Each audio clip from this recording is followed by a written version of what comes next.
Hello बच्चों, हम लोग पढ़ रहे हैं यूनिट एंड मेजरमेंट। आज के लेक्चर में हम लोग पढ़ेंगे method of measurement of length. ठीक है, क्या पढ़ने वाले हैं? Method of measurement of length. So let's start. Method of measurement of length. Actually बेटा, किसी भी चीज को मेजर करने के दो तरीके हो सकते हैं। ठीक है, एक होता है बच्चों डायरेक्ट मेथड और एक होता है इनडायरेक्ट मेथड। ठीक है, कितने होते हैं? दो मेथड। तो इसके भी दो मेथड होंगे। ठीक है, एक कहलाता है बच्चों डायरेक्ट मेथड एंड एक होता है क्या? Indirect method. ठीक है, direct method and indirect method. Direct method क्या होता है?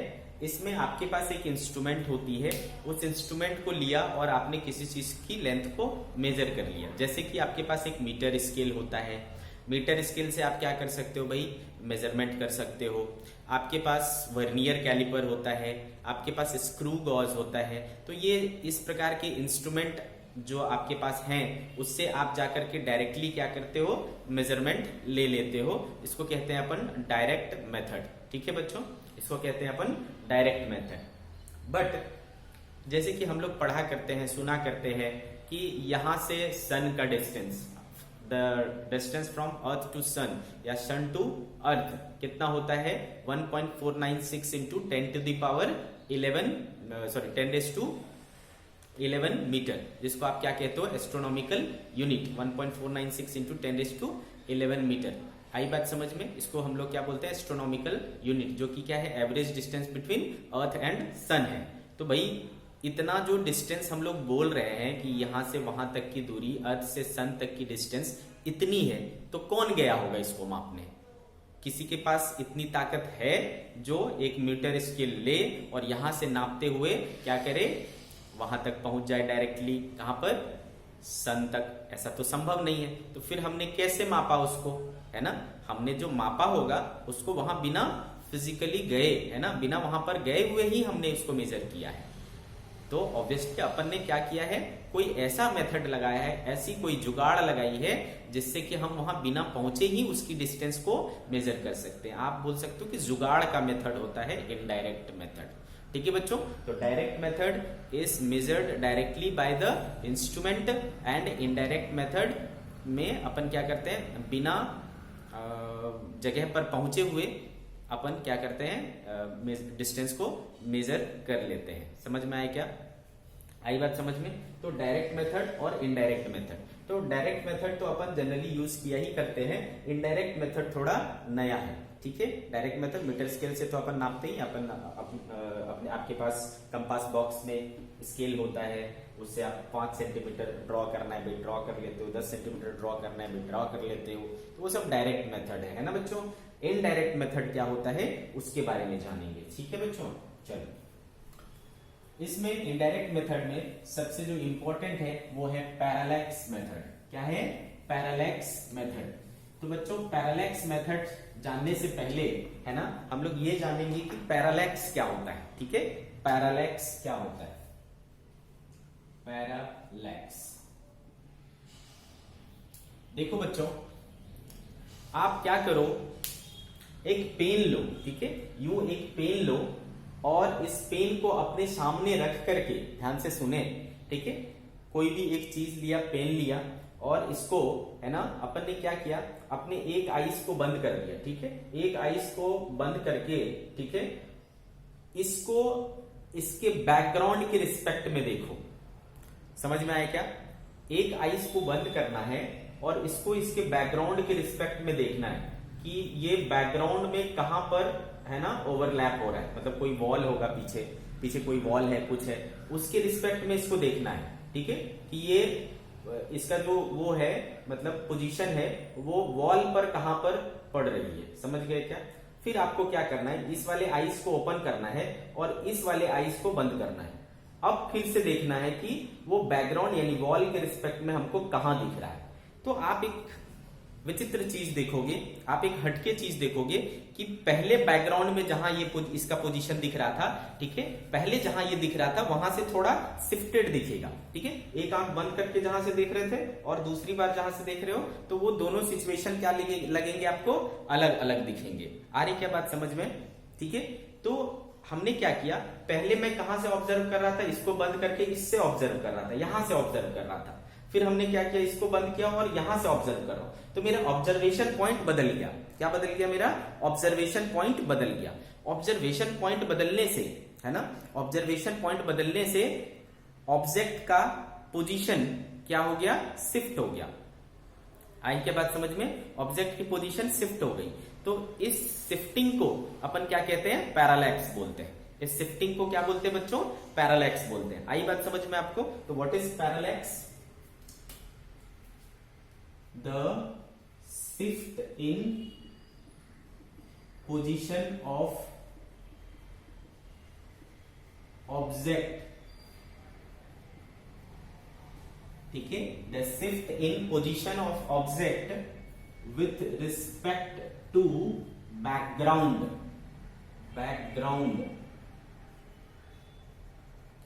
due to shift in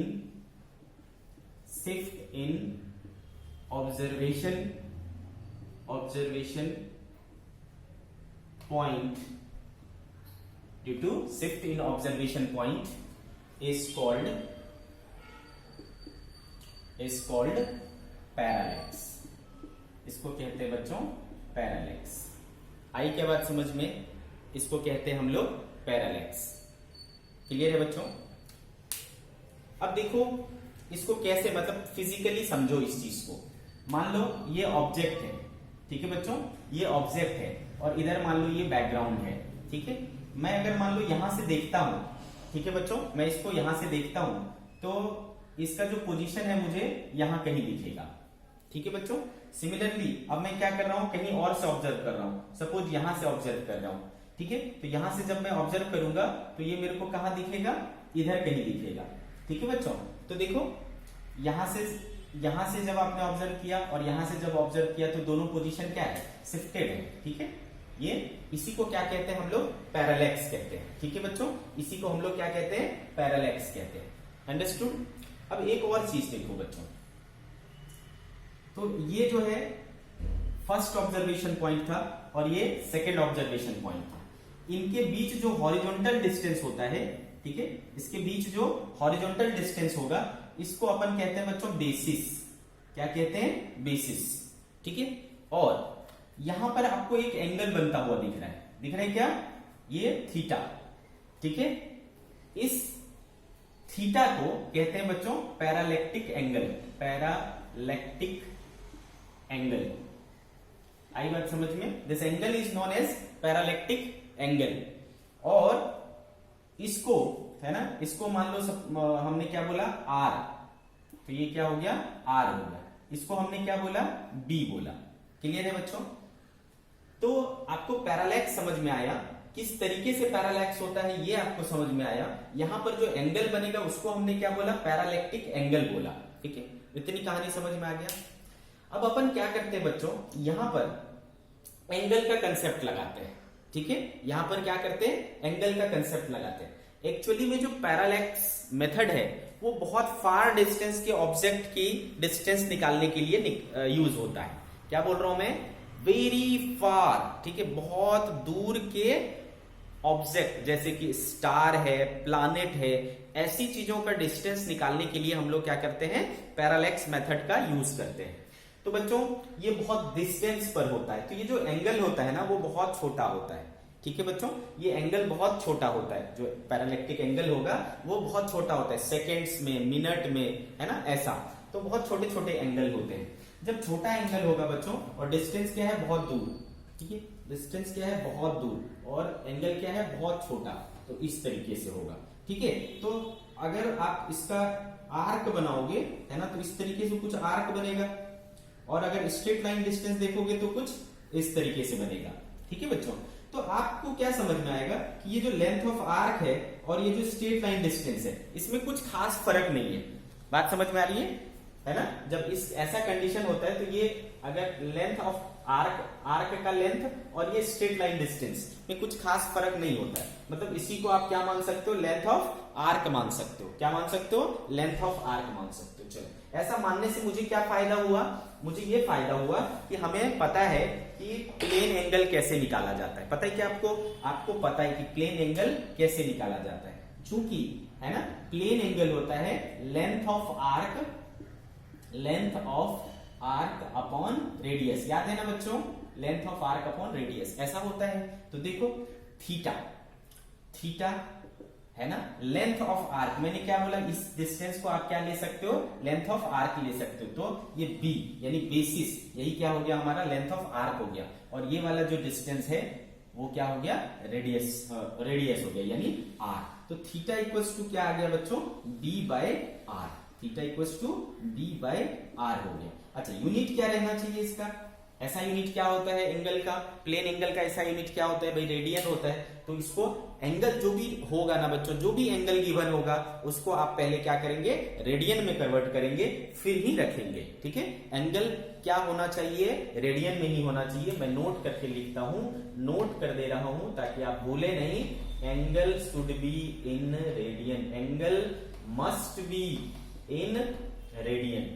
और आपको फर्स्ट चैप्टर में पढ़ाया गया है कि डिग्री होगा तो उसको रेडियन में कैसे कन्वर्ट करना है, मिनट होगा तो उसको रेडियन में कैसे कन्वर्ट करना है, सेकंड होगा तो उसको रेडियन में कैसे कन्वर्ट करना है, ये सारी चीजें आपको सिखाई गई है। ठीक है बच्चों, तो इसी चीज को हम यहाँ पर यूज कर रहे हैं। तो थीटा इक्वल्स टू क्या हो गया बच्चों, बी बाय आर। तो ये जो है ना बहुत इंपॉर्टेंट फॉर्मूला है पैरालैक्स मेथड के लिए, पैरालैक्स मेथड के लिए ये बहुत इंपॉर्टेंट फॉर्मूला है।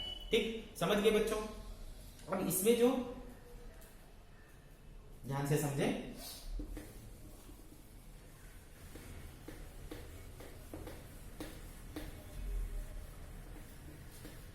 अब चूंकि मैंने क्या बोला बच्चों, ये बहुत दूर है ना, बहुत दूर है, और एंगल क्या है, बहुत छोटा, एंगल क्या है, बहुत छोटा ऐसा।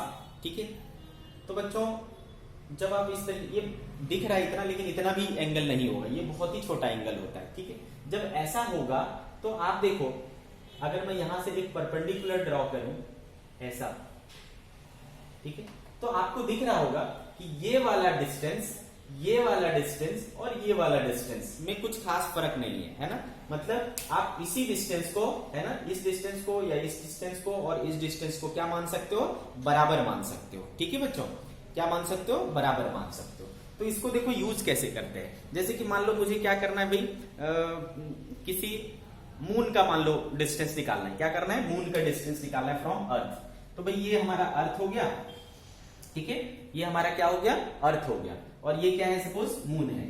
ठीक है बच्चों, ये अर्थ है और ये मून है। तो अपन क्या करेंगे, एक बार यहां से ऑब्जर्व कर लेंगे। ठीक है, यहां से ऑब्जर्व किए ऐसा, ठीक है, फिर एक बार क्या किया, यहां की जगह यहां आ गए और यहां से ऑब्जर्व किया। ठीक है, इस तरीके से।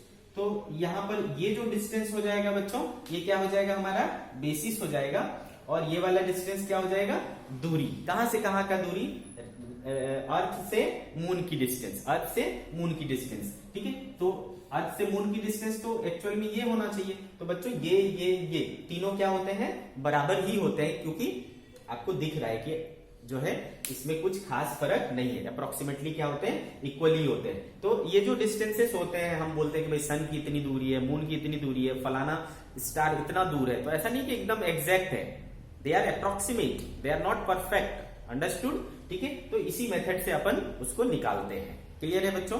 तो यहां पर भी देखो वही चाहिए अपने को, यहां पर एंगल चाहिए, ये डिस्टेंस चाहिए और ये दूरी मिलेगा। ठीक है, तो इन तीन क्वांटिटी में से आपको जो भी निकालने बोलेगा, दो गिवन रहेगी और तीसरी आपको निकाल लेनी है। ये है बच्चों पैरालैक्स मेथड, बहुत आसान है, बस थोड़ा सा कैलकुलेशन ज्यादा होगा, बाकी कुछ नहीं है। ठीक है बच्चों, तो this is parallax method to measure the distance indirectly. ठीक है, इनडायरेक्ट मेथड है डिस्टेंस को मेजर करने का, ये हमारा पैरालैक्स मेथड। अंडरस्टूड। इसके ऊपर कुछ प्रॉब्लम्स लेंगे ताकि आपको पूरी तरीके से समझ में आ जाए कि इसको यूज कैसे करना है।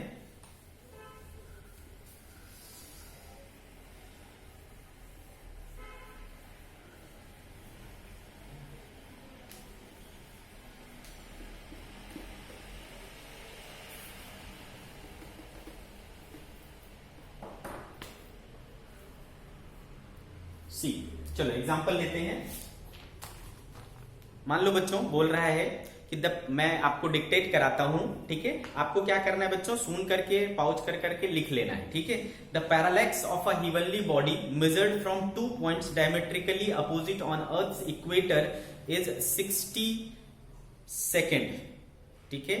If the radius of earth is 6.4 into 10 raised to 6 meter, determine the distance of heavenly body from center of earth, ठीक है बच्चों। इसको आप लिख लेना। देखो कहना क्या चाह रहा है कि parallax of a heavenly body measured from 2 points diametrically opposite on earth। तो ये सपोज मेरा क्या हो गया बच्चों, अर्थ हो गया। अर्थ का डायमीटर क्या होता है बच्चों, ये, ठीक है। डायमेट्रिकली अपोजिट पॉइंट, यानी एक पॉइंट यहां तो दूसरा पॉइंट यहां, मतलब एक बार हमने यहां से ऑब्जर्व किया तो दूसरी बार यहां से ऑब्जर्व किया। किसको ऑब्जर्व किया, मून को, ठीक है। किसको ऑब्जर्व किया, मून को। तो बोला कि कितना एंगल बन रहा है, पैरालैक्टिक एंगल कितना बन रहा है, बोला 60 सेकेंड। कितना बच्चों, 60 सेकेंड। याद है सिंबल सेकेंड का क्या होता था, ऐसा। तो 60 सेकेंड बना रहा है। फिर आगे क्या बोल रहे हैं कि रेडियस ऑफ अर्थ जो है, रेडियस है ना, इसका रेडियस कितना है, 6.4 इंटू 10 रेज़ टू 6 मीटर, ठीक है। ये याद भी रख सकते हो बच्चों, रेडियस ऑफ अर्थ कितना है, 6.4 इंटू 10 रेज़ टू 6 मीटर। इसको किलोमीटर में बदलोगे तो 6400 किलोमीटर आएगा, ठीक है। रेडियस दिया हुआ है, आपको क्या पूछ रहा है, distance of heavenly body from the centre of earth. तो ये सेंटर हो गया बच्चों और ये बॉडी हो गया, तो ये वाला डिस्टेंस चाहिए आपको। तो हमने जैसा पहले बोला कि ये डिस्टेंस और ये डिस्टेंस अप्रोक्सीमेटली क्या होता है, सेम ही होता है। तो इसी चीज का अपन यहाँ यूज करेंगे बच्चों। प्लस हमने क्या बोला है आपको, थीटा यानी एंगल हमेशा क्या होना चाहिए, रेडियन में होना चाहिए। तो बताओ ये क्या है, एंगल रेडियन में है, नहीं है। तो रेडियन में नहीं है तो अपने को क्या करना पड़ेगा, कन्वर्ट करना पड़ेगा। थीटा इक्वल्स टू क्या है बच्चों, 60 सेकेंड है। तो याद करो 60 सेकेंड, एक सेकेंड बराबर क्या होता है बच्चों, 1/60 मिनट, 1/60 मिनट।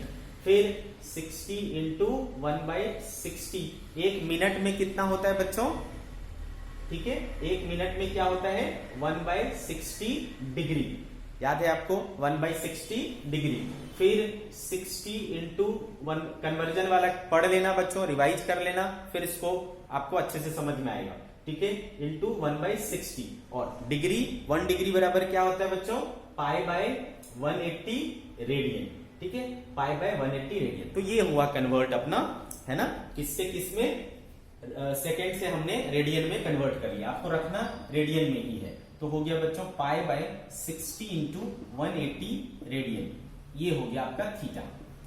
फिर हमने क्या पढ़ा है, क्योंकि theta equals to length of arc, ये बेसिस का काम करेगा बच्चों। तो बेसिस कितना हो गया, देखो ये है बेसिस, कितना हो गया, 2r हो गया क्या, डायमीटर, तो 2r हो गया, 2r अपॉन ये स्मॉल r, ये चीज अपने को चाहिए। तो देयरफॉर r बराबर क्या हो जाएगा बच्चों, 2r अपॉन थीटा।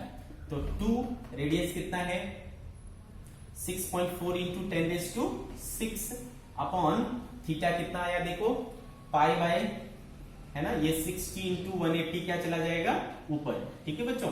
आपका काम है ये कैलकुलेट करना, ठीक है बच्चों। तो आप इतने होशियार हो, आप इसको आसानी से कैलकुलेट कर सकते हो। तो आराम से इसको क्या कर लेना, सॉल्व कर लेना बच्चों, ठीक है। यही आपका क्या होगा, आंसर होगा, ठीक है। तो आपको समझ में आया कैसे यूज करना है अपने को, क्या चीज, पैरालैक्स मेथड। चलो एक आध और एग्जांपल लेते हैं।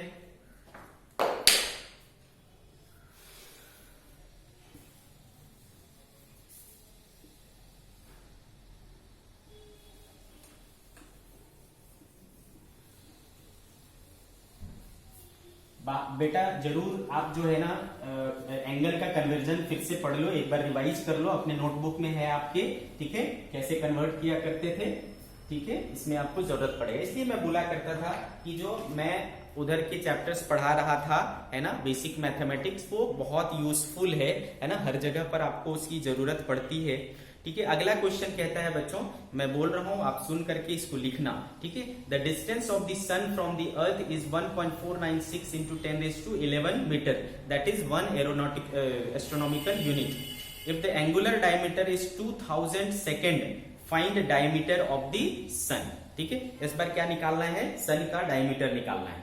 तो चलो बच्चों सेकेंड क्वेश्चन कह रहा है आपको कि the distance of the sun from the earth. ये मान लो हमारा अर्थ है, आपको पता है सन के सामने अर्थ क्या होता है, बहुत छोटा होता है, और ये मान लो अपना क्या है, सन है, तो सन बहुत बड़ा होता है।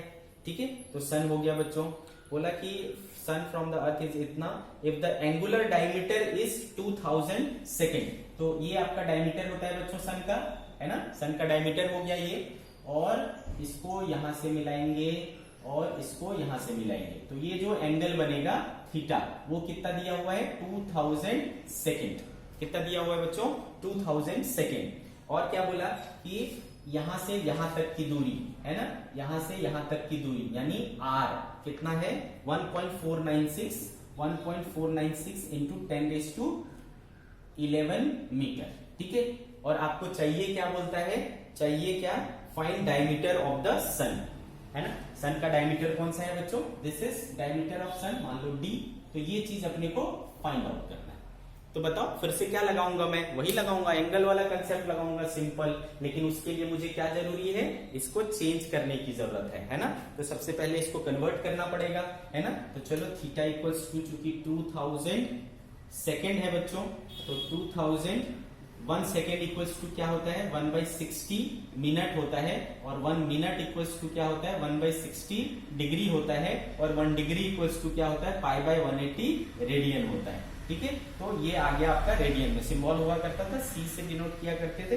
तो बच्चों 1 2 और 3, 1 2 और 3 कैंसिल हो गया, 2 से 3, तो 6 3 18 और 18 π/18 इंटू 18, इतना रेडियन आ गया हमारा एंगल। फिर अब क्या करेंगे बच्चों, है ना, थीटा इक्वल्स टू क्या, थीटा इक्वल्स टू क्या, लेंथ ऑफ आर्क यानी डायमीटर अपॉन रेडियस यानी ये डिस्टेंस यानी r।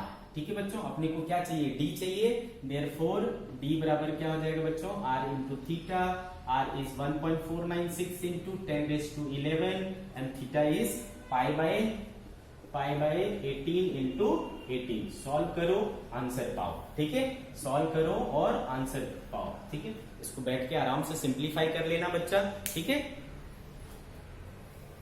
तो इस तरीके से आप क्या कर सकते हैं बच्चों, पैरालैक्स मेथड के क्वेश्चंस कर सकते हैं आसानी से। आपको एनसीईआरटी के बुक में भी इसके ऊपर 1-2 क्वेश्चन, 1-2 सवाल मिल जाएंगे, एग्जाम्पल्स में भी 1-2 सवाल मिल जाएंगे, उसको आराम से कर लीजिए। ठीक है, किसी में भी दिक्कत हो तो पूछ लेगा। ठीक है,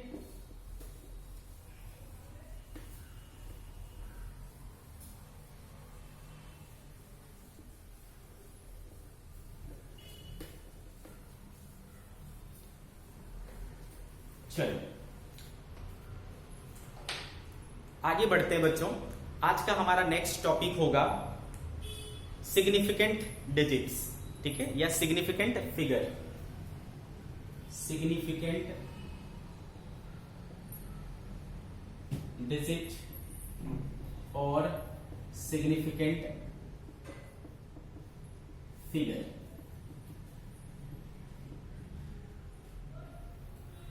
ठीक है बच्चों, सिग्निफिकेंट डिजिट और सिग्निफिकेंट फिगर, ऐसा आई के बाद समझ में। तो बच्चों जब हम कोई मेजरमेंट लेते हैं, ठीक है, जब हम कोई मेजरमेंट लेते हैं तो हमें एक डेटा मिलता है। ठीक है, हमें एक मैग्नीट्यूड मिलता है, हमें एक नंबर मिलता है। उस नंबर में जितने डिजिट आपके, जितने डिजिट सर्टेन है, बात समझ में आ रही, जितने डिजिट सर्टेन है प्लस एक डिजिट जो अनसर्टेन है, टोटल मिलाकर के क्या कहलाते हैं, सिग्निफिकेंट फिगर्स या सिग्निफिकेंट डिजिट्स कहते हैं। इसको समझो, मैं बेसिकली कहना क्या चाहता हूं, जैसे कि आप अपना स्केल निकालना, ठीक है, आपके पास जो स्केल होता है उस स्केल को निकालना और देखना। ठीक है, मैं जो कह रहा हूं वो करना प्रैक्टिकली। ठीक है, तो हमारे पास अगर एक स्केल है सपोज, ठीक है, तो इसमें क्या होता है भाई, आपके पास जो छोटा वाला स्केल होता है वो जनरली 15 सेंटीमीटर का होता है। ठीक है, तो ऐसे इसमें ये बने हुए हैं ना, ग्रेजुएटेड है। ठीक है, तो 15 सेंटीमीटर है। फिर ये, तो ये बड़े बड़े ये जो होते हैं वो 1-1 सेंटीमीटर के होते हैं, है ना, बड़े बड़े जो डिवीजन है वो 1-1 सेंटीमीटर के होते हैं। फिर आप देखोगे कि उसके अंदर भी कुछ छोटे छोटे 10 डिवीजन है ना। दो बड़े डिवीजन के बीच में ये 1 सेंटीमीटर हुआ, ये 2 सेंटीमीटर हुआ, 3 सेंटीमीटर हुआ, ऐसा। तो यानी एक जो बड़ा डिवीजन है वो कितने का है, 1 सेंटीमीटर का है। अच्छे से समझ में आ रहा है बच्चा, 1 सेंटीमीटर का है। फिर उसको हमने क्या किया है, 10 छोटे छोटे डिवीजन उसके अंदर भी है ना, उसके अंदर भी 10 डिवीजन है। तो जो छोटा वाला डिवीजन है वो कितने का होगा भाई, तो 1/10 सेंटीमीटर यानी 0.1 सेंटीमीटर का। आई के बाद समझ में कितना हुआ, 0.2 सेंटीमीटर का, सॉरी 0.1 सेंटीमीटर। तो मान लो बच्चा कोई इस तरीके से है ना, ऐसा कोई चीज यहां पर है, ये इस जगह है, किसी चीज को माप रहे हैं, उसकी लंबाई कितनी है, इतनी है, ध्यान से समझना, ठीक है। तो ये यहां तक 1 सेंटीमीटर हो गया, उसके बाद 1 2 3 और 4 डिवीजन और हो गया, ठीक है। तो टोटल कितने हो गए, 4 डिवीजन यानी 0.4 सेंटीमीटर इधर और इधर तक 1 सेंटीमीटर। तो ये क्या हो गया बच्चों, 1.4 सेंटीमीटर। इतना तो अपन श्योर है ना, इतना तो अपन श्योर है। लेकिन बच्चों ये दो छोटे डिवीजन के बीच में है ना, दो जो छोटे डिवीजन हैं उसके बीच में कहीं पर आया, ठीक है, दो जो छोटे डिवीजन है उसके बीच में कहीं पर आया, तो उसको कैसे पता करोगे, वो उसके लिए आप श्योर नहीं हो, उसके लिए समझ नहीं आएगा आपको, क्योंकि वहां पर तो और कोई रीडिंग मेजर मतलब वो है नहीं, लाइंस कोई और नहीं है ना, कोई डेटा और वहां पर है नहीं, तो वो आप श्योर नहीं कह सकते उस चीज को, ठीक है। तो अगर मैं ऐसा ले भी लेता हूं कि 1 2 3 4 तक तो श्योर था, उसके बाद वाला मेरे को ऐसा अंदाजा लग रहा है, मेरे को ऐसा गेस हो रहा है कि वो लगभग बीच में है। तो अगर वो ऐसा बीच में है तो मैं बोल सकता हूं भाई कि आधी है। आधी है तो क्या हो जाएगा भाई, 1.45 सेंटीमीटर, ठीक है, क्या हो जाएगा 1.45 सेंटीमीटर ऐसा।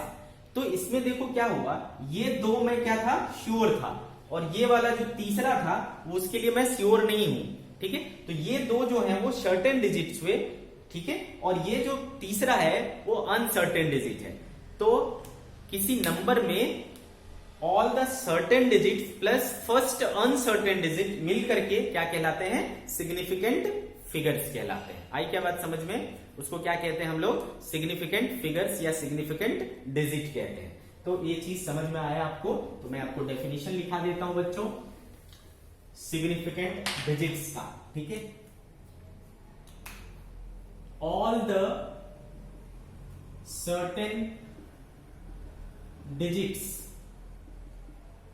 Plus 1 uncertain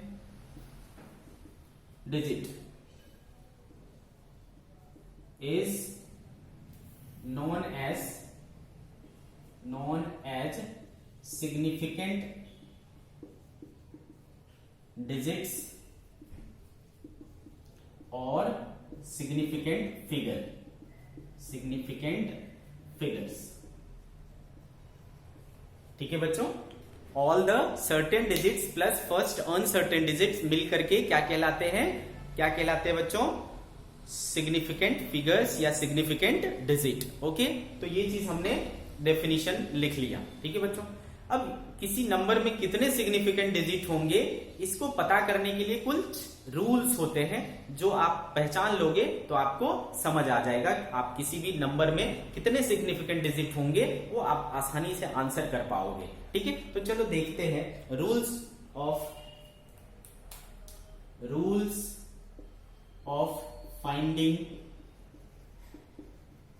number of significant digits. अच्छा, कोई भी नंबर किससे बना होता है आप खुद सोचो, है ना, कोई भी नंबर किससे बना होता है, 0 1 2 3 4 5 6 7 8 एंड 9, इतने ही तो डिजिट हैं, ठीक है। 1 to 9 हो गया प्लस 0 यानी 10 डिजिट्स।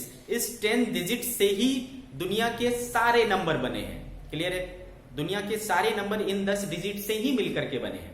ओके, तो इस पूरे डिजिट को मैं 2 कैटेगरी में बांट सकता हूं, एक को बोल सकता हूं 0 और एक को बोल सकता हूं नॉन 0, ठीक है। सारे डिजिट्स को अगर 2 कैटेगरी में बांटता हूं तो 0 और नॉन 0 डिजिट्स, ठीक है बच्चों। तो जितने भी उसमें डिजिट्स हैं उसको मैंने दो कैटेगरी में बांट दिया, जीरोज एंड नॉन जीरो। ठीक है, तो बच्चों रूल सुनो। पहला रूल है all non zero digits are always significant. ठीक है, किसी नंबर में जितने भी नॉन जीरो डिजिट्स होंगे वो सभी के सभी क्या होंगे, सिग्निफिकेंट होंगे। नॉन जीरो बोलने का मतलब क्या है भाई, 1 2 3 4 5 6 7 8 एंड 9, ये जो डिजिट्स होंगे वो सारे के सारे क्या होंगे, सिग्निफिकेंट होंगे। आई के बाद समझ में, all non zero digits are always significant. उसको क्या काउंट करना है, सिग्निफिकेंट काउंट करना है। जैसे मैं लिखता हूं 4 3 5 6 ऐसा। ठीक है, तो ये चारों के चारों डिजिट क्या है, सिग्निफिकेंट है। इसमें कितने नंबर ऑफ सिग्निफिकेंट डिजिट्स हैं, तो 4 सिग्निफिकेंट डिजिट्स हैं, सभी के सभी सिग्निफिकेंट हैं। आई क्या बात समझ में। चलो, तो ये हो गया बच्चों हमारा पहला रूल। अब देखो सेकेंड रूल। तो भाई नॉन जीरो की तो बात हो गई, अब बचा क्या, जीरो है ना। अब क्या बचा, जीरोज बचा। अब जो जीरोज होते हैं बच्चों, उसको अपन क्या करते हैं, तीन कैटेगरी में बांट लेते हैं। जीरोज को आप तीन कैटेगरी में बांट सकते हो, बहुत ही सिंपल तरीका मैं बता रहा हूं आपको। ठीक है, जीरोज को आप तीन कैटेगरी में बांट सकते हो। एक को बोलते हैं बच्चों लीडिंग जीरोज, और एक को बोलेंगे ट्रैप्ड जीरोज, और एक को बोलते हैं ट्रेलिंग जीरो। ठीक है, ये तीन कैटेगरी के जीरो हो सकते हैं, समझ आ रहा है आपको। अब देखो, समझो कि लीडिंग जीरो क्या होता है। लीडिंग जीरो मतलब नंबर के पहले आने वाले जीरो, लीडिंग जीरो। जैसे कि मैं ऐसा लिखता हूं कि 0 0 0 1 2 3 4 ऐसा। तो ये जो जीरोस हैं वो क्या है, लीडिंग जीरो है। ठीक है बच्चों, ये जो जीरो है वो क्या है, लीडिंग जीरो है। तो बच्चों ध्यान रखना कि लीडिंग जीरो हमेशा नॉन सिग्निफिकेंट होता है, मतलब वो सिग्निफिकेंट नहीं होते हैं, मतलब उसको काउंट नहीं करना है। समझ गए क्या, बात समझ में आ रही है आपको। तो लीडिंग जीरो जो होंगे वो ऑलवेज इनसिग्निफिकेंट मतलब नॉट सिग्निफिकेंट। ठीक है, इसको नहीं काउंट करना है आपको, लीडिंग जीरोस को काउंट नहीं करना है। तो इस मतलब इसमें कितने सिग्निफिकेंट डिजिट है भाई, ये सिग्निफिकेंट है नहीं, और ये नॉन जीरो है, और नॉन जीरो सभी सिग्निफिकेंट होते हैं, तो 4 सिग्निफिकेंट डिजिट्स हैं अभी भी। आगे बात समझ में। अब देखो बात आती है ट्रैप्ड जीरोस। ट्रैप्ड जीरोस क्या होता है, दो नॉन जीरो डिजिट्स के बीच में फंसे सभी जीरो को क्या बोलेंगे, ट्रैप्ड जीरो। जैसे कि मैं ऐसा लिखूं 0 0 0 1 0 0 4 ऐसा। ठीक है, तो ये जीरो क्या हो गए, लीडिंग जीरो, बट ये जीरो क्या हो गए, ट्रैप्ड। ठीक है, ये दो नॉन जीरो के बीच में क्या है, ट्रैप्ड है। तो ध्यान रखना बच्चों, ट्रैप्ड जीरो जो होते हैं वो हमेशा सिग्निफिकेंट होते हैं। ठीक है, ट्रैप्ड जीरो को हमेशा सिग्निफिकेंट लेना है, तो याद रहे ये चीज। Trapped zero always significant. ठीक है बच्चों, तो बताओ इसमें कितने सिग्निफिकेंट डिजिट हो गए, तो ये तो होंगे नहीं। ठीक है, ये नहीं होंगे, और इधर क्या हो गया, ये दो नॉन जीरो है सिग्निफिकेंट होगा, और ये दोनों ट्रैप्ड है इसलिए सिग्निफिकेंट होगा। तो 2 + 2 क्या हो गए, 4। तो इसमें कितने सिग्निफिकेंट डिजिट्स हैं, 4 सिग्निफिकेंट डिजिट्स हैं। समझ गए बच्चों। अब देखो बात करते हैं ट्रेलिंग जीरोस की। ट्रेलिंग जीरोस का मतलब होता है नंबर के लास्ट में आने वाले डिजिट्स। क्या बोला मैंने बच्चों, नंबर के लास्ट में आने वाले डिजिट्स को क्या कहते हैं, ट्रेलिंग जीरो। जैसे कि मैं ऐसा लिखता, इधर भी 2 3 जीरो होता, तो ये लीडिंग जीरो हुआ और ये ट्रेलिंग जीरो हुआ, और ये क्या हुआ, ट्रैप्ड जीरो। तो आपको आसानी से समझ में आ गया होगा कि लीडिंग क्या हुआ, ट्रैप्ड क्या हुआ, और ट्रेलिंग क्या हुआ। तो दिस इज लीडिंग, ये ट्रैप्ड, और ये क्या है, ट्रेलिंग। ठीक है बच्चों, ट्रेलिंग। आ रही बात समझ में। तो हमने बताया कि लीडिंग हमेशा क्या होते हैं, नॉन सिग्निफिकेंट, इनसिग्निफिकेंट। ट्रैप्ड हमेशा सिग्निफिकेंट होते हैं। ट्रेलिंग की बात करते हैं, ट्रेलिंग में कंडीशन है बच्चों। ठीक है, ट्रेलिंग में कंडीशन है।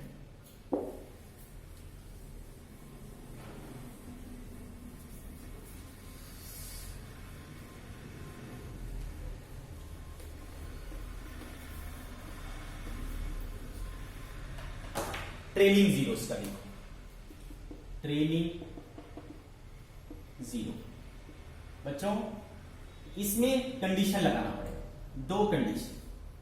अब जो नंबर है उसको देखना कि नंबर डेसिमल वाला नंबर है या विदाउट डेसिमल वाला नंबर है, डेसिमल नंबर या without decimal number, without decimal number.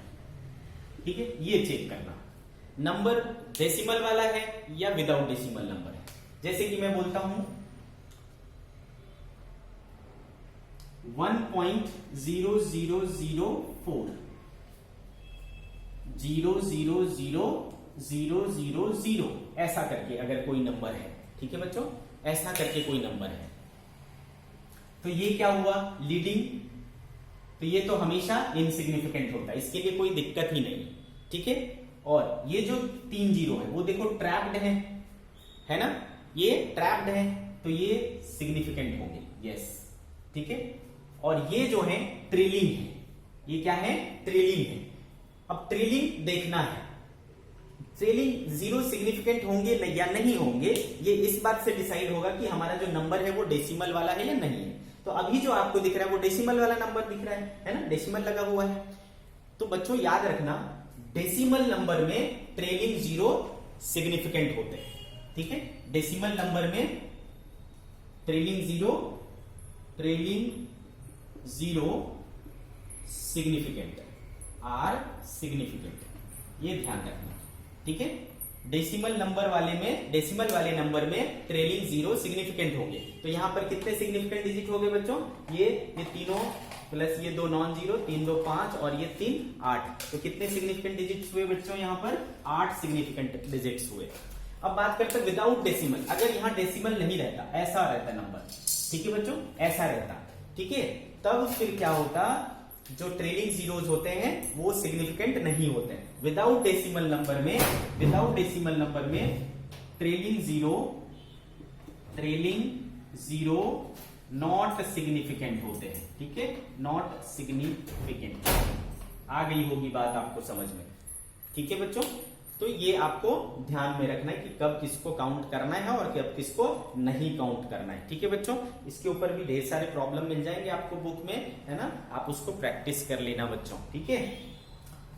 इसमें कुछ और रूल्स हैं, हमने कितने 2 रूल कर लिए, ठीक है, एक जीरो के बारे में और एक नॉन जीरो के बारे में, है ना। जीरो को मैंने एक साथ पूरी कंडीशन समझा दी। तीसरी चीज है बच्चों, तीसरी चीज है कि अगर नंबर में 10 के पावर्स हैं, जैसे कि मैं लिखता हूं 2003 इंटू 10 रेज टू 10, ठीक है, 2003 इंटू 10 रेज टू 10, तो बच्चों ये 10 के पावर्स जो होते हैं वो सिग्निफिकेंट नहीं होते, ओनली दे आर सिग्निफिकेंट। समझ में आया क्या? तो आप ध्यान रखना, पावर्स ऑफ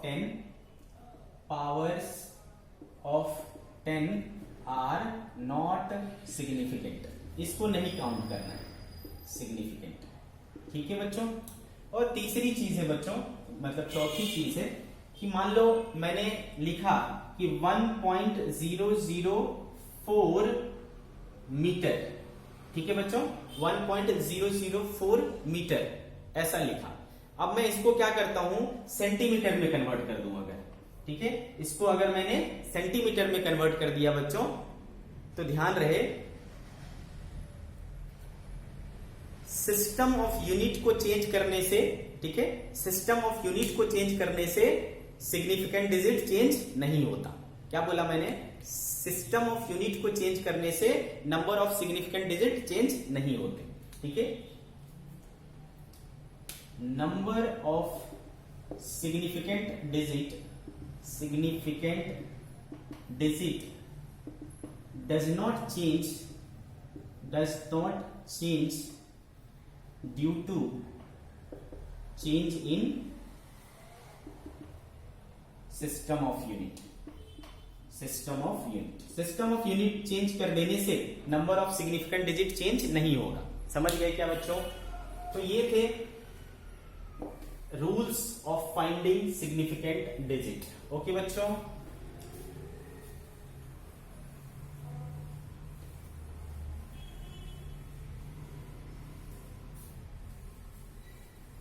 अब अपने को ये देखना है कि इसको मैथमेटिकल ऑपरेशन में, ठीक है, मैथमेटिकल ऑपरेशन में अपन इसको किस प्रकार से यूज कर सकते हैं। सिग्निफिकेंट डिजिट के कंसेप्ट को मैथमेटिकल ऑपरेशन में किस प्रकार से यूज कर सकते हैं ये देखना है। Application of significant digits in mathematical operation, ठीक है बच्चों। मैथमेटिकल ऑपरेशन में सिग्निफिकेंट डिजिट्स को कैसे यूज करना है, ठीक है। चलो देखते हैं बच्चों, आओ। तो पहला एडिशन या सब्ट्रैक्शन, एडिशन सब्ट्रैक्शन में कैसे यूज करेंगे। Subtraction, addition subtraction. मान लो मेरे पास एक नंबर है 1.425, ठीक है, और एक नंबर है 3.02, ठीक है, 3.02। इनको मुझे क्या करना है, ऐड करना है, ठीक है बच्चों। इनको मुझे क्या करना है, ऐड करना है। आप मुझे बताओ इसमें कितने significant digit, all are non zero, तो सभी सिग्निफिकेंट, तो 4 सिग्निफिकेंट हो गए। यहां पर क्या है, 3 और 2 नॉन जीरो है तो सिग्निफिकेंट होगा ही, 0 ट्रैप्ड है इसलिए ये भी सिग्निफिकेंट होगा। तो इसमें कितने सिग्निफिकेंट डिजिट हो गए बच्चों, 3 हुए। तो हमारा जो रिजल्ट आएगा, इन दोनों को ऐड करो, 1.425 और 3.02 ऐड करेंगे तो क्या होगा बच्चों, 4.31 क्या हो गया, 4.445 ऐसा है, ठीक है। तो इसमें कितने डिजिट्स हैं, देखो 4 डिजिट्स हैं, है ना बच्चों। कितने डिजिट्स हैं, 4 डिजिट्स हैं। तो बच्चों अब सवाल उठता है कि इसमें कितने डिजिट होने चाहिए। इसमें 4 था, इसमें 3 था, तो रिजल्ट में कितने डिजिट होने चाहिए, ठीक है, कितने सिग्निफिकेंट डिजिट्स होने चाहिए। तो ध्यान रखना, रिजल्ट में डेसिमल के बाद उतने ही डिजिट्स होंगे जो कि, है ना, इंडिविजुअल में डेसिमल के बाद सबसे कम डिजिट है। इसमें डेसिमल के बाद कितने डिजिट हैं, 3। इसमें डेसिमल के बाद कितने डिजिट्स हैं, 2, ठीक है। तो इसमें भी डेसिमल के बाद कितने डिजिट्स होने चाहिए, 2। आई क्या बात समझ में? इसमें भी डेसिमल के बाद कितने डिजिट्स होने चाहिए, 2 ही होने चाहिए। अब 2 ही होने चाहिए तो इसको क्या करना पड़ेगा, ड्रॉप। इसको क्या करना पड़ेगा, ड्रॉप करना पड़ेगा। ड्रॉप करने के लिए हम लोग क्या करेंगे, इसको राउंड ऑफ कर देंगे। तो इसको क्या करना पड़ेगा बच्चों, 3 डिजिट्स तक आपको राउंड ऑफ करना पड़ेगा। क्लियर है क्या? तो क्या रूल निकल करके आया, रूल ये निकल करके आया कि जिन जिन नंबर्स को आप ऐड कर रहे हो, ठीक है बच्चों, जिन जिन नंबर्स को आप ऐड कर रहे हो उसमें ये देखो कि किस नंबर में डेसिमल के बाद सबसे कम डिजिट्स हैं। क्या देखना है आपको, डेसिमल के बाद सबसे कम डिजिट किसके पास है, आ रही बात समझ में, उसको देख लो। उतने ही डेसिमल के बाद डिजिट्स आपके रिजल्ट में होने चाहिए, ठीक है। उतने ही number of digits after decimal should be in their result, ठीक है। उसके रिजल्ट में वही होना चाहिए। क्लियर है? तो मैं आपको लिख देता हूं यहां पर, the number of digits in result should be equal to the number, ठीक है, equal to the number with number of digits in result, sorry, so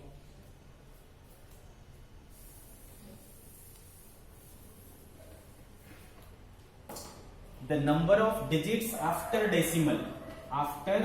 decimal in result should be equal to number of digits after decimal in the decimal equal to the number of digits after decimal in a number with minimum digits।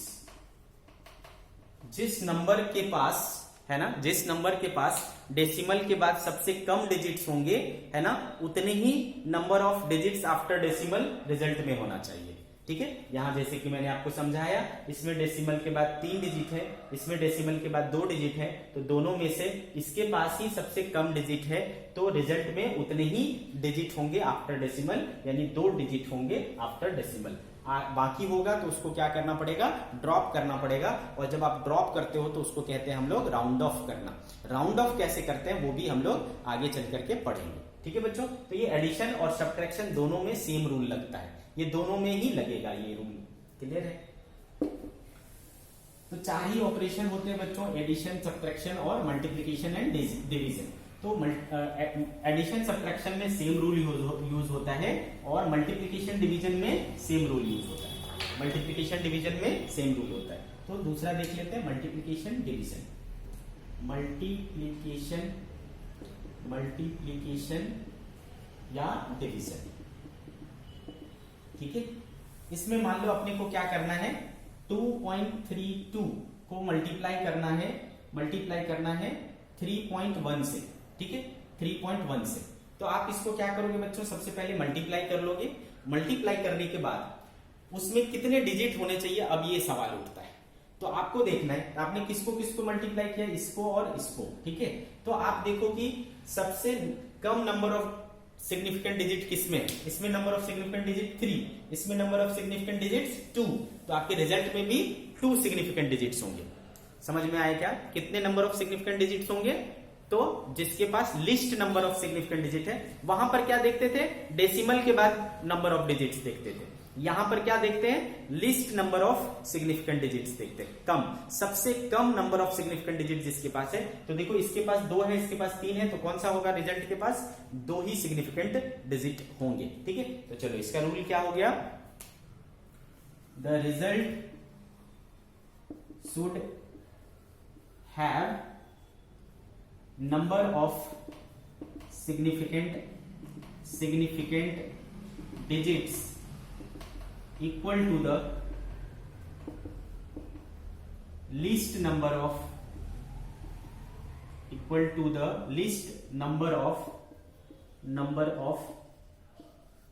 significant in least number of significant in multiplicand। जो quantities को आपने multiply किया है उनमें जिसके पास सबसे कम number of significant digits होगा है ना, उतने ही नंबर ऑफ सिग्निफिकेंट जो है आपके रिजल्ट में भी होगा। क्लियर है बच्चों? तो ये हो गया आपका सिग्निफिकेंट डिजिट्स की बात। ठीक है, उसके ऑपरेशन भी समझ लिए हमने और उसके रूल्स भी समझ गए।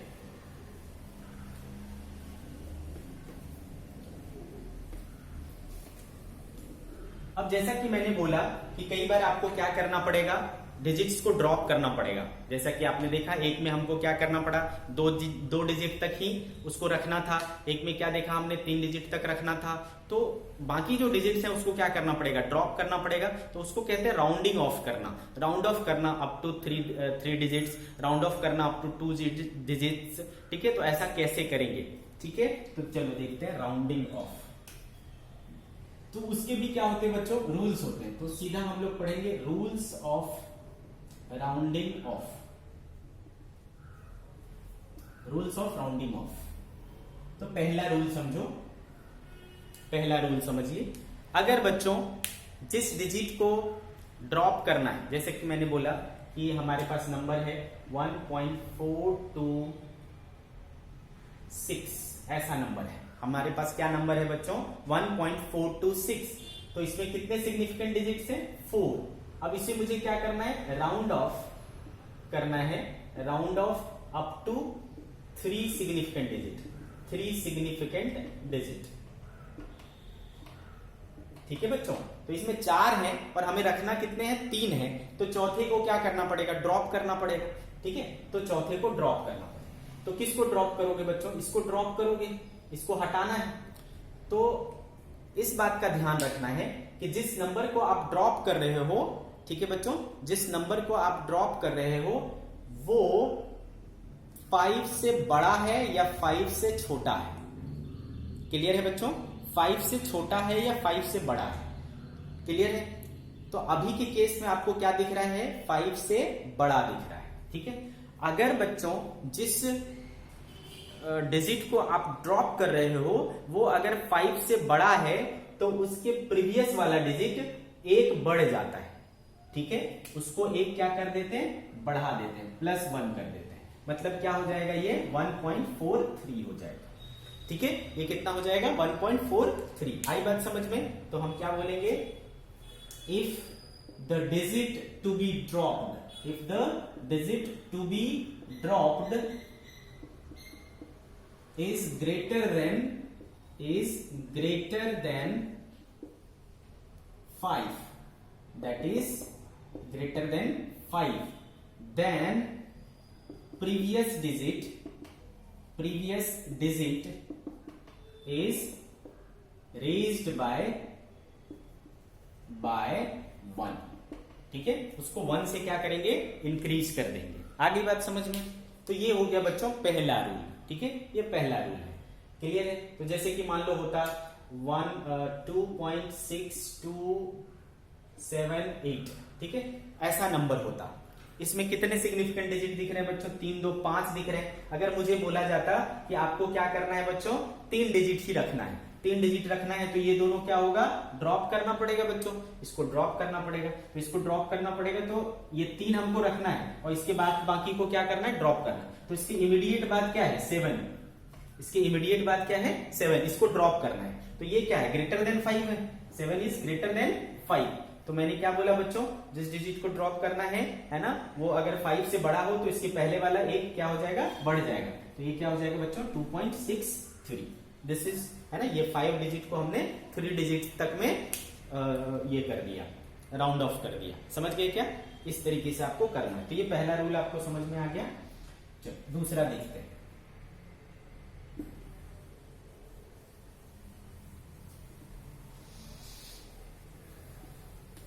दूसरा, मान लो बच्चों सेकेंड, मैंने लिखा 1.43434। ठीक है, ऐसा। अगेन इसमें कितने सिग्निफिकेंट डिजिट्स हैं, 4 डिजिट्स हैं। मुझे क्या करना है, 3 डिजिट तक रखना है। 3 डिजिट तक रखना है तो इन तीनों को क्या करना पड़ेगा, रखना पड़ेगा, और इसको क्या करना पड़ेगा, ड्रॉप करना पड़ेगा। अब की बार जो ड्रॉप नंबर है वो क्या है, लेस देन 5 है। क्या है इस बार, लेस देन 5 है।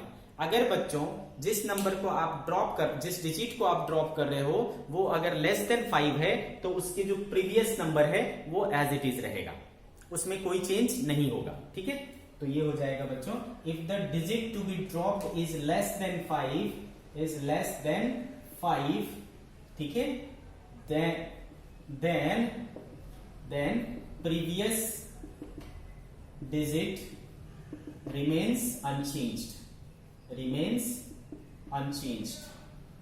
ठीक है बच्चों, यानी इसका क्या आएगा बच्चों, 1.43 रह जाएगा। क्या रह जाएगा बच्चों, 1.43। आ गई बात समझ में आपको, आपको समझ में। तो ये हो गया दूसरा रूल। अब तीसरा रूल देखो बच्चों, तीसरा रूल तो हम ये कंपेयर कर रहे थे भाई 5 से बड़ा या 5 से छोटा। अगर 5 आ जाए तो फिर क्या करेंगे, जिस डिजिट को अपने को ड्रॉप करना है वो 5 आ जाए तो फिर क्या करेंगे। तो फिर ध्यान से देखें बच्चों, मान लो मेरे पास नंबर होता 1.4356 ऐसा, 1.43567 ऐसा नंबर होता। तो कितने डिजिट दिख रहे हैं, 3 6 डिजिट दिख रहे हैं, है ना। मुझे मान लो रखना है कितना, 3 डिजिट, ये 3 डिजिट रखना है और बाकी को क्या करना है, ड्रॉप करना है। तो जो इसकी इमीडिएट बार है 5 है, इसको ड्रॉप करना है आपको। ठीक है बच्चों, तो इस बार जो नंबर ड्रॉप करना है वो क्या है, 5 है। तो 5 बड़ा छोटा होता था तो हमको समझ में आ रहा था कि क्या करना है, लेकिन इस बार तो इक्वल टू 5 है, इक्वल टू 5 है तो फिर क्या करेंगे, तो फिर देखना है कि उसके बाद कुछ है या नहीं है। क्या 5 के बाद और भी डिजिट्स हैं? यस हैं, और भी डिजिट्स हैं। ठीक है बच्चों, तो अगर 5 के बाद और डिजिट्स हैं और उसमें से कोई भी अगर नॉन जीरो डिजिट है, इधर डिजिट है और कोई भी नॉन जीरो डिजिट है, इसके पीछे अगर कोई नॉन जीरो डिजिट है, ठीक है बच्चों, तो फिर क्या करेंगे, इसके प्रीवियस नंबर को 1 बढ़ा देंगे, +1 कर देंगे। ठीक है, तो देखो क्या रूल बन गया, ये रूल बन गया, if the digit to be dropped is equal to 5 followed by some non-zero digit, followed by मतलब उसके बाद में कुछ नॉन जीरो डिजिट्स आ रहे हैं, some non-zero digit, then previous digit is raised by 1, तब आप क्या करोगे, उसके प्रीवियस डिजिट को 1 रेज कर दोगे, तो ये कितना हो जाएगा बच्चों, 1.44 हो जाएगा, 3 डिजिट में आ गया, रेज बाय 1, तो ये क्या हो गया 1.44। ठीक है बच्चों, तो ये 3 रूल आपने सीख लिया, 3 रूल सीख लिया हमने। अब बच्चों अगर इत्तेफाक से ये ऐसा होता कि ये 5 है और उसके बाद कुछ नहीं है, ठीक है, उसके बाद कुछ नहीं है, या फिर जीरोज है, या तो कुछ नहीं है या तो जीरो है, जीरो है तो मतलब नहीं ही है ना, जीरो है मतलब नहीं ही है, आई के बाद समझ में। तो इस कंडीशन में क्या करोगे, तो if the digit to be dropped is equal to 5 followed bye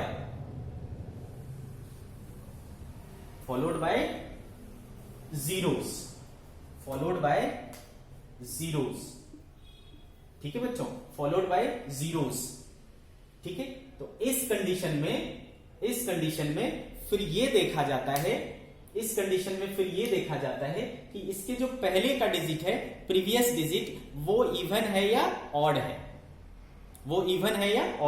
तो if the digit to be dropped is equal to 5 followed by zeros, then ठीक है बच्चों, ध्यान से देखना, मैंने क्या बोला, अगर इसके बाद जीरो है या कुछ नहीं है तो उस कंडीशन में इसके प्रीवियस डिजिट को देखा जाता है। अगर प्रीवियस डिजिट ऑड है तो उसमें क्या करेंगे, +1 कर देंगे, और अगर प्रीवियस डिजिट इवन है तो उसको कुछ नहीं करेंगे, आई बात समझ में। तो followed by zeros, then previous digit is raised by 1 if it is odd number, ठीक है, and kept unchanged if it is even number। अगर इवन रहा तो कुछ चेंज नहीं होगा, और ऑड रहा तो एक रेज कर देना है। ये था बच्चों रूल्स ऑफ राउंडिंग ऑफ। ठीक है, इन रूल्स को यूज करके आप क्या कर सकते हो, नंबर्स को राउंड ऑफ कर सकते हो बच्चों। ठीक है, तो आज के लेक्चर में हम लोग इतना ही सीखेंगे बच्चों, आगे के लेक्चर में हम लोग फिर से कुछ नई चीजें सीखेंगे। ठीक है बच्चों।